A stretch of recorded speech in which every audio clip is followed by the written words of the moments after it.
Jeremy Hunt, 46,656. Boris Johnson, 92,153. And therefore I give notice that Boris Johnson is elected as the leader of the Conservative and Unionist Party.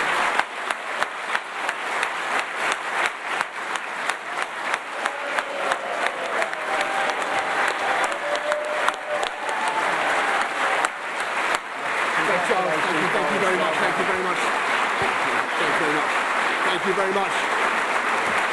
Well, thank you very much. Good morning, everybody. Thank you. Thank you, everybody. Thank you, Cheryl. Thank you, everybody. Good morning. Okay, right. Thank you so much. Thank you, Cheryl. Thank you, Charles. Thank you very much, Brandon, for a fantastically well-organised campaign. I think it did a lot of credit, as Brandon has just said, to our party, to our values and to our ideals. But I want to begin by thanking my opponent, Jeremy, by common consent, an absolutely formidable campaigner and a great leader and a great politician. Jeremy, in the course of 20 hustings, 20 hustings or hustings-style events, it was more than 3,000 miles, by the way, it was about 7,000 miles that we did crisscrossing the country. You've been friendly, you've been good-natured, you've been a font of excellent ideas, all of which I propose to steal forthwith. And above all, I want to thank our outgoing leader, Theresa May, for her extraordinary service to this party and to this country. It was a privilege.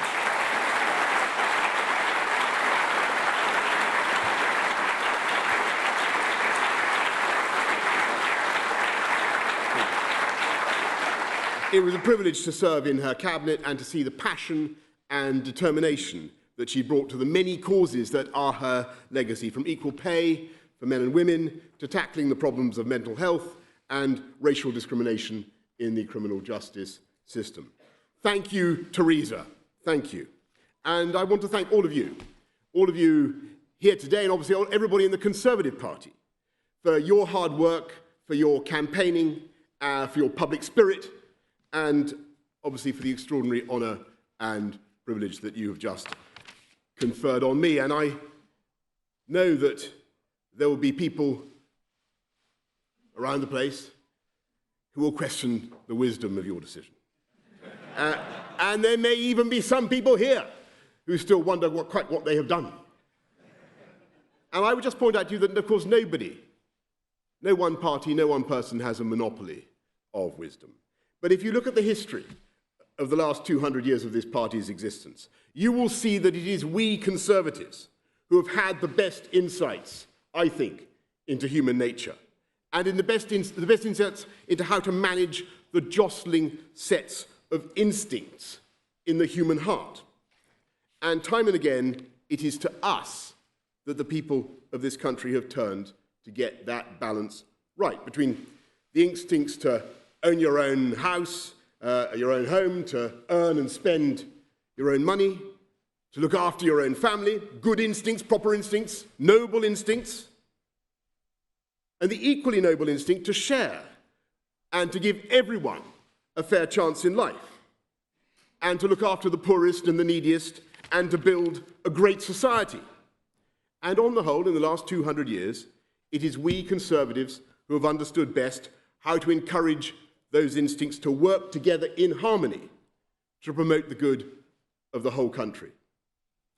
And today, at this pivotal moment in our history, we again have to reconcile two sets of instincts, two noble sets of instincts, between the deep desire for friendship and free trade and mutual support in security and defence between Britain and our European partners, and the simultaneous desire, equally deep and heartfelt, for democratic self-government in this country.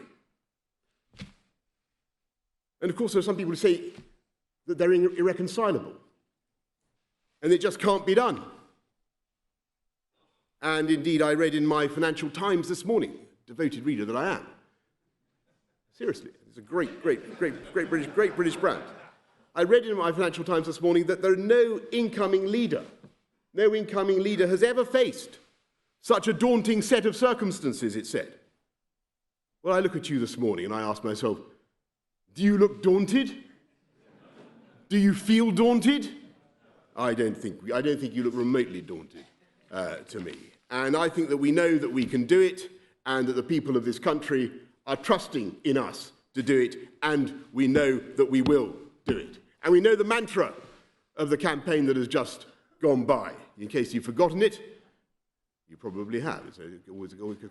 It is deliver Brexit, unite the country and defeat Jeremy Corbyn. And that is what we're going to do. We're going to defeat Jeremy Corbyn.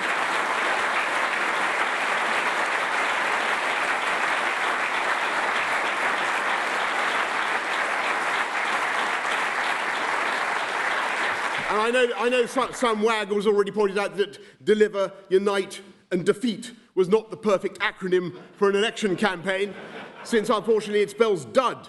But they forgot the final E, my friends, E for energize.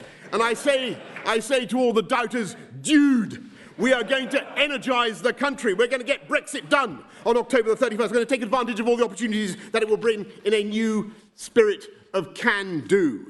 And we are once again going to believe in ourselves and what we can achieve. And like some slumbering giant, we are going to rise and ping off the guy ropes of self-doubt and negativity. With better education, better infrastructure, more police, fantastic full-fibre broadband sprouting in every household, we are going to unite this amazing country, and we are going to take it forward. I thank you all very much for the incredible honour that you have just done me. I will work flat out from now on with my team that I will build, I hope, in the next few days, to repay your confidence. But in the meantime, the campaign is over and the work begins. Thank you all very much.